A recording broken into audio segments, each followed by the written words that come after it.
Good morning. जैसे मैंने कल 3 वीडियो बनाया था चमचागिरी के ऊपर, उसका आखिरी भाग मैं बना रहा हूँ। ये चमचे ये जो दूसरे के घर में झगड़ा लगाते हैं, ये समझते हैं कि ये बहुत ज़्यादा बुद्धिमान है। इनके जैसा बुद्धिमान धरती पे कोई नहीं है। इनको न किसी के मान सम्मान की फिक्र है और अपने किए हुए गलत कर्म को इनकी फिक्र है। ये सिर्फ अपनी झूठी शान से सोचते हैं कि मैंने तो बाजी मार लिया। अरे तुम हमारी छोड़ो, अपने बारे में सोचो। एक बात ये नहीं जानते हैं, धर्म का प्रतिरूप यही होता है, जैसी करनी वैसी भरनी। हम दूसरे के घर में गलत बीज बोएंगे, उसको तो ऊपर वाला संभाल लेगा, लेकिन जिस दिन तुम्हारा नंबर आएगा तुम्हें कौन संभालेगा?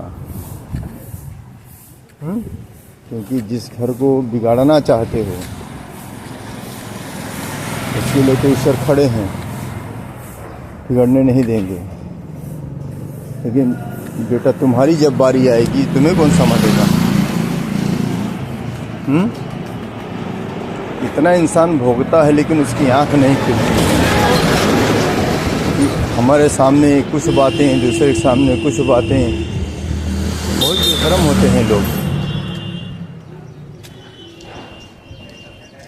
और मैं अपनी बताऊं, मेरे दोस्तों, यूट्यूब देखने वालों, माताओं, बहनों, बच्चों, मैंने आज तक पूरी 53 साल का उम्र में 53 साल 53 रनिंग ईयर है मेरा। आज तक न किसी के खिलाफ कोई घर में किसी के मैंने चुगली किया हूँ और ना ही भड़काया हूँ, ना ही गलत सलाह दिया हूँ और ना ही किसी का 1 रुपया नुकसान किया हूँ। बचपन में थोड़ी बहुत चूक हुई है, किसी की जेब से पैसा निकाल लेना या पिताजी के जेब से पैसा निकाल लेना, ये सब हरकतें हुई है हमसे। लेकिन जब से होश संभाला हूँ, मैं ये भी यहाँ तक विचार करता हूँ कि मेरी वजह से किसी को कोई तकलीफ़ ना हो या किसी के हाय बद्दुआ हमें ना लगे। मैं उस विचार का इंसान हूँ। अरे सोचते हैं कि 2 अक्षर पढ़ लिए हैं, गांव में रहते हैं, सब बहुत बड़ा गामा हो गए हैं। कोई बात नहीं, आप अपना कर्म करो। कर्म का प्रतिफल, प्रतिरूप आपको सामने ही जल्द ही दिखाई देगा। गलती आपकी नहीं है, गलती उनकी है जो आप जैसे बुद्धिमान मूर्खों की बात मानते हैं, सम्मान देते हैं कि मेरे परिवार के बड़े सदस्य हैं, वो जो कह रहे हैं सत्य है।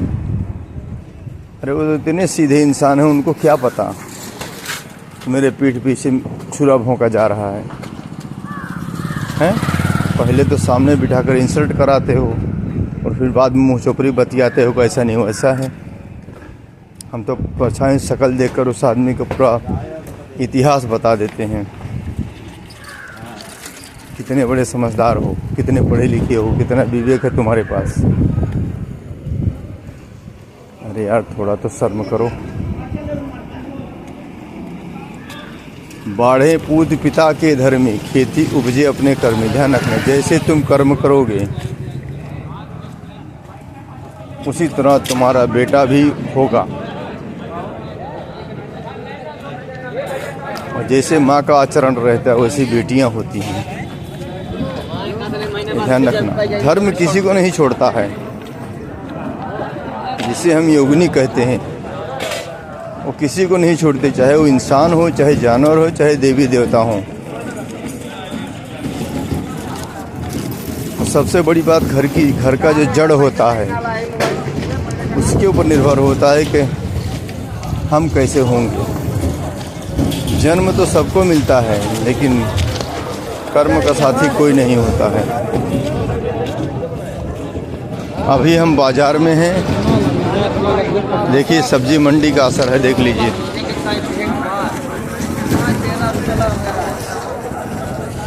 इसीलिए थोड़ा आवाज़ कम आएगा, इसके लिए माफ़ी चाहता हूँ मैं। क्या करूँ, और समय ही नहीं मिल पाता है, सब अगल बगल खड़े रहते हैं, वीडियो बनाने का समय नहीं मिल पाता है। अब आए हैं रिलेशन में, लोगों के कारस्तानी, लोगों की खूबियाँ, लोगों की बातचीत करने का तौर तरीका देख रहा हूँ। कौन किस प्रतिरूप में बात करता है, क्या कहना चाहता है, समाज को, अपने कर्म को, अपने भाग्य को कैसे संवारता है। सबसे बड़ा भाग्य का संवारना ये होता है कि हम किसी की चुगली ना करें और ना किसी को गिरने का मौका देखें या दें। मतलब ये ना देखें कभी गिर जाए या उसका कपड़ा फट जाए या उसका नुकसान हो जाए तो हमको आनंद आएगा। इससे बड़ा बेहयाई और बेशर्मी कुछ नहीं है। हमने अपने जीवन में किसी को दुख नहीं दिया हूँ। हाँ, लोगों ने हमसे दुख देने करने के लिए बहुत सारे प्रयास किए कि मैं कहीं फंस जाऊं या मैं कहीं अभद्र व्यवहार कर दूं या मेरा दिमाग ख़राब हो जाए या मुझे गुस्सा आ जाए या मैं आवेश में आ जाऊं। उतना बड़ा समझदार तो मैं नहीं हूँ हैं, इंसान के रूप में छुपे भेड़ियों को ना पहचान सकूं। मैं तो थूकता हूँ ऐसे लोगों पर, ऐसे लोगों के विचार पर मैं थूकता हूँ। मेरे दोस्तों, ऐसे लोगों से बच के रहिए।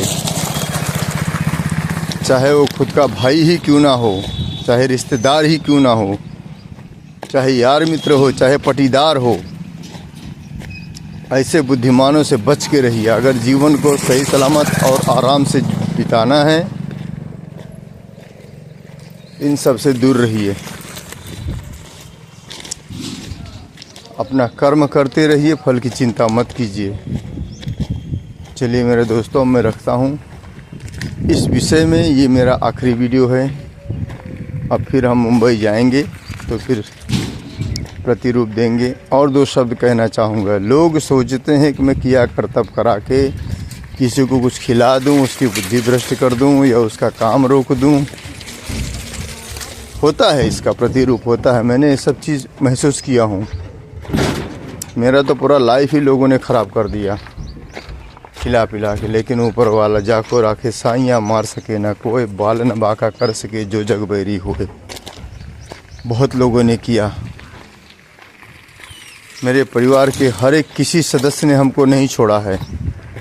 यार, दोस्त, मित्र, रिश्तेदार, यहाँ तक कि हमारे खुद के घर वाले, ब्लड रिलेशन जिसको कहते हैं, खून का रिश्ते में रहने वाले लोगों ने भी किया करतब करा के, बुद्धि लगा के हमें परेशान करने की कोशिश की है। परेशानी बढ़ी, कई बार मरने से बचा, लेकिन उस विधाता ने हमें अंगद के पैर की तरह ऐसा जमा कर रखा है कि शायद इस जन्म में मुझे कोई हिला नहीं सकता है। वो इसलिए कि कुछ मेरे प्रतिरूप के कर्म हैं, कुछ मेरे सोच है, विचार है, कुछ मेरा व्यवहार है, किया गया कर्म है जो उन सब चीज़ों से हमारी सुरक्षा कर रहा है। और मैं सब चीज़ों का अच्छी तरह से ध्यान रखता हूँ। माताओं बहनों, एक बात ध्यान रखना कि आप किसी की बात मत सुनिए। अपने बच्चों को कैसे पालना है, उनको किस दिशा में पहुँचाना है, ये आप पर निर्भर है, माता पिता के ऊपर होता है। सुनिए सबकी, लेकिन कीजिए वही जो आगे आने वाले समय में परिवार को सुरक्षा दे सके, आगे बढ़ा सके। जय माता दी।